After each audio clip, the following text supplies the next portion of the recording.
Hi and welcome to Rough Gear Review. Today we're having a look at some optics from Lucid. Now all of our rifles and most of our shotguns here always have some type of optic on them. Normally we stick with the higher end stuff from Reticle, Leupold, Aimpoint, EOTech, but recently we had picked up a SIG and it came with a red dot. It was from SIG. I don't really know who actually manufactures it. But on that particular rifle, we were putting an EOTech on it anyways, and what we ended up doing was putting that optic on the Sega 12 shotgun.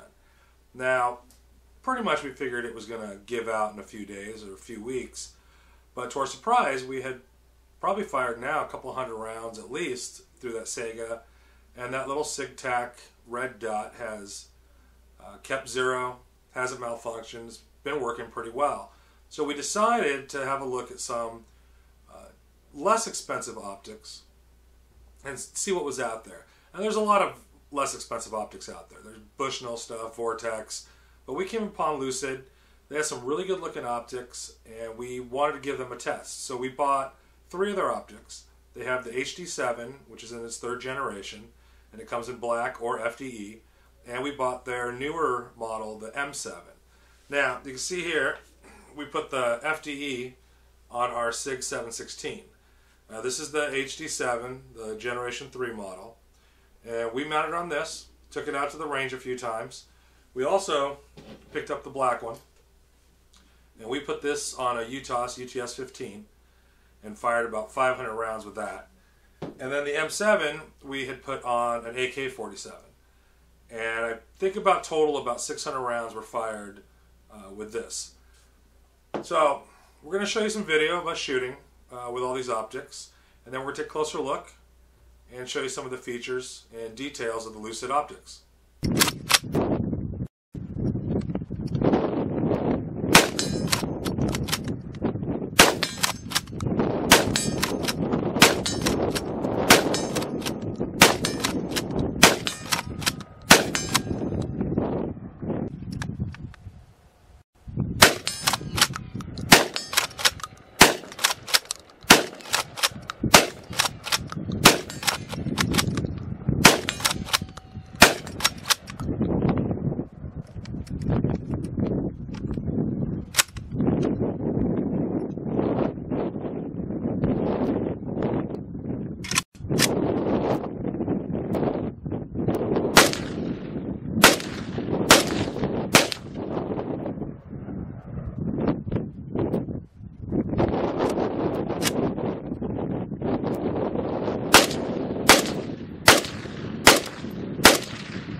So here we have the HD7 and the M7.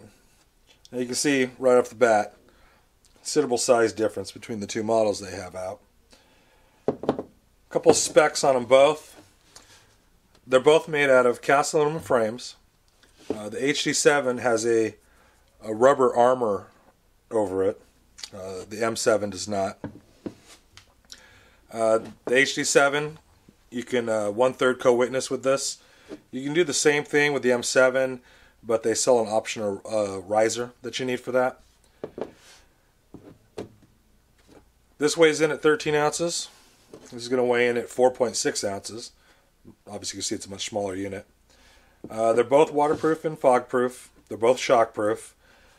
They both have an auto brightness sensor, which is that right there. See the same thing on the M7. They both have auto shut off after 2 hours. They both have 7 different brightness levels in manual mode. They both work off of a single AAA battery. I'm not sure what the battery life is on the M7. On the HD7 it's supposed to be 1,000 hours. They're both parallax free. The HD7 is going to have a 34mm lens, the M7 a 21. Your field of view at 100 yards, which HD7 is 35 feet. It's going to be 48 feet with the M7. There's a some available options for them too. You can get a flash kill for the HD7. You can get a magnifier. They both have limited lifetime warranties. They are both made in China.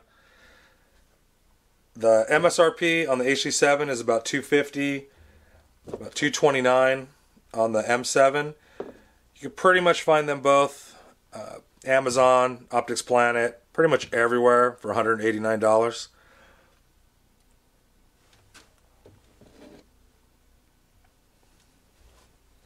And you can see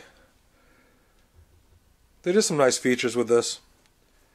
First of all, I'll tell you, when you do open it, I mean, it feels like a well-built optic. It doesn't really feel cheap. It feels like, you know, like it could take a beating, especially the one with the rubber coating. The M7, we'll get to that in a minute, but we'll talk about the HD7 first. Takes a single AAA battery here. You have elevation and windage adjustments here. Now these, strangely enough, have a little lanyard on them, but the lanyard is not attached to anything else. So if you take one cap off, you can adjust it. Take both caps off, you might lose them. The battery cap, though, is lanyard to the actual optic. This is the type mount it comes with. For about 150 bucks, you can get a quick release. Of course, if you're starting to spend that kind of money, not sure if you would still be getting a Lucid or not. The auto brightness feature actually really does work, and it works pretty well on this. We tested it out a few times indoors and out at the range and out in the desert. On both models, it worked just fine. One strange thing here, though, is when you, on the HD7, when you're looking through it, you can see the LED emitter on the left-hand side. It kind of annoyed me for a little while. Eventually, I just kind of looked past it and didn't bother me anymore, but I think when you first get it, you're definitely going to notice that. The one thing on the HD7 that's kind of cool is you can change your reticle on this. And it turned out, to our surprise, that once we zeroed it in, we could change through all four and go back and forth, and we didn't seem to lose zero, which was nice. As an on switch here, these are your manual adjustments for brightness. And I believe you push it once, the red dot will flash twice, and that means it's manual. And push it again, and it goes into automatic mode. But overall, pretty impressed with this. The FDE model is exactly the same, just obviously in that color. Now, give you some size ideas here. So this is it compared to a Trigicon ACOG. So you can see, I mean, they're about the same size. It's a little bit fatter, but they're almost the same size. And this is with an aim point. Same thing, about the same size optic. All in all, for the money, I thought the HD7 was pretty good. I would actually probably put it on one of my weapons, my personal weapons, and use it. For $189, you can't really go wrong. It was durable, it held up. It's a good looking optic. I was pretty impressed with it overall. The M7, on the other hand, I was not quite as impressed with this. It's a very lightweight, it's a good optic. A couple things that we had noticed kind of right off the bat. The lanyard here had come off. It's just attached to the top, and so you could just pull it off just like that. This also runs on a single AAA battery. It only has one reticle inside, and to tell you the truth, once we had this going and on, it's kind of blurry. If you start looking lower into the sight, it's not blurry. It's pretty clear. I mean, it wasn't really my favorite out of the two. I definitely like the HD7.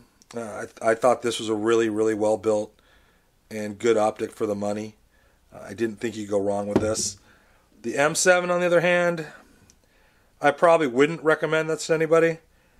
Even that one from SigTac, it's about the same size, and it works a lot better than this one worked for us. Now this didn't lose zero and it didn't fail us out there. But there are some features with this in the build that I didn't like. And like I said, they're the exact same price, both $189. I would definitely probably stick with this one. Unless, of course, you got your heart set on the M7. It's a much smaller unit, though. Real lightweight. That might be what you're looking for. And if it is, then go with the M7. But from us here at Rough Gear Review, we're going to definitely have to recommend the HD7. Once again, we thought it was a great optic. For the price, you couldn't beat it. And here we're